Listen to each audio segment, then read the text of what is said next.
कहानी है दो अनजान लोगों की जो एक ऐसी जगह फंस जाते हैं जहाँ पर सिर्फ दूर दूर तक बर्फीले पहाड़ हैं, बचने का कोई जरिया नहीं। तो आखिर ये दोनों यहाँ से कैसे निकलेंगे और इतनी ठंड में ये दोनों अपने आप को कैसे गर्म रख पाएंगे और इस बीच इन दोनों में क्या क्या होता है, देखते हैं इस कहानी से। कहानी की शुरुआत में हम एक खूबसूरत लड़की को देखते हैं जिसका नाम एलेक्स है। इसकी कल शादी है, इसलिए इसे जल्द से जल्द न्यूयॉर्क जाना है। इसी एयरपोर्ट पर हम एक टोल नाम के एक जवान आदमी को देखते हैं जो कि एक डॉक्टर है। इसे भी जल्द से जल्द न्यूयॉर्क जाना है क्योंकि इसे अपनी एक पेशेंट की सर्जरी करनी है, मगर इन्हें पता चलता है कि वो प्लेन जा चुकी है और अब दूसरी प्लेन कल जाएगी। टोल यहाँ पर एक लड़की से बातें कर रहा है कि हमें किसी भी तरह से न्यूयॉर्क पहुंचना है। इसी दौरान इसकी बातें एलेक्स भी सुन लेती है। इसके पास आकर टोल से कहती है मुझे भी न्यूयॉर्क जाना है, इसीलिए हम दोनों को मिलकर एक प्राइवेट प्लेन बुक कर लेना चाहिए। दोनों एक बूढ़े आदमी के पास जाते हैं और यहाँ से एक प्राइवेट प्लेन बुक करते हैं। खैर, इसके बाद ये सभी प्लेन में बैठकर जाने लगते हैं। यहाँ पर बूढ़े पायलट का एक कुत्ता भी होता है। अब सब कुछ सही चल रहा था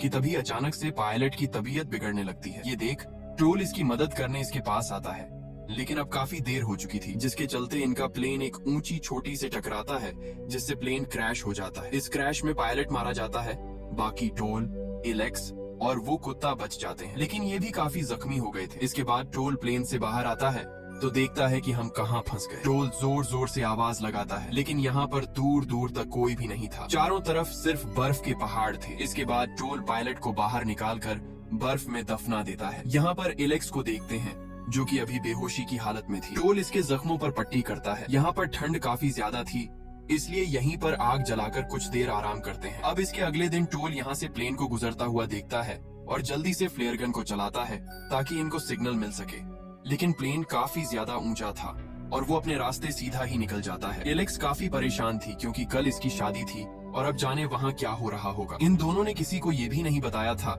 कि हम प्राइवेट प्लेन के जरिए आ रहे हैं। टोल कहता है अब हम यहाँ पर पूरी तरह से फंस चुके हैं क्योंकि तुम्हारा मोबाइल टूट चुका है और मेरे फोन में नेटवर्क नहीं आ रहे हैं। जिस पर एलेक्स कहती है कि हम ऐसे हाथ पर हाथ धर के नहीं बैठ सकते क्योंकि हमारे पास खाने के लिए ज्यादा खाना नहीं है, इसलिए हमें चलकर यहाँ से निकलने का रास्ता ढूंढना होगा। जिस पर टोल कहता है कि बाहर ठंड काफी ज्यादा है जिससे हम बीमार हो जाएंगे, इसलिए अच्छा होगा कि हम यहीं पर किसी के आने का इंतजार करें। खैर, दोनों कुछ दिन इसी के अंदर मदद के लिए इंतजार करते हैं, लेकिन 4 से 5 दिन गुजरने के बाद भी यहाँ पर इनकी मदद करने कोई नहीं आता। जिस पर एलेक्स कहती है कि अगर हम कुछ दिन ऐसे ही हाथ पर हाथ धर के बैठे रहे तो हम बिना कोशिश किए ही मर जाएंगे। वैसे भी हमारे पास अब खाना कुछ ही दिनों का बचा है, इसीलिए हमें एक बार तो बाहर जाकर देखना होगा। इसके ऐसी बातें सुनने के बाद टोल एलेक्स की बात को मान लेता है, लेकिन इसे कहता है कि तुम्हारे जख्म अभी पूरी तरह से सही नहीं हुए, इसलिए तुम यहीं पर रहो, मैं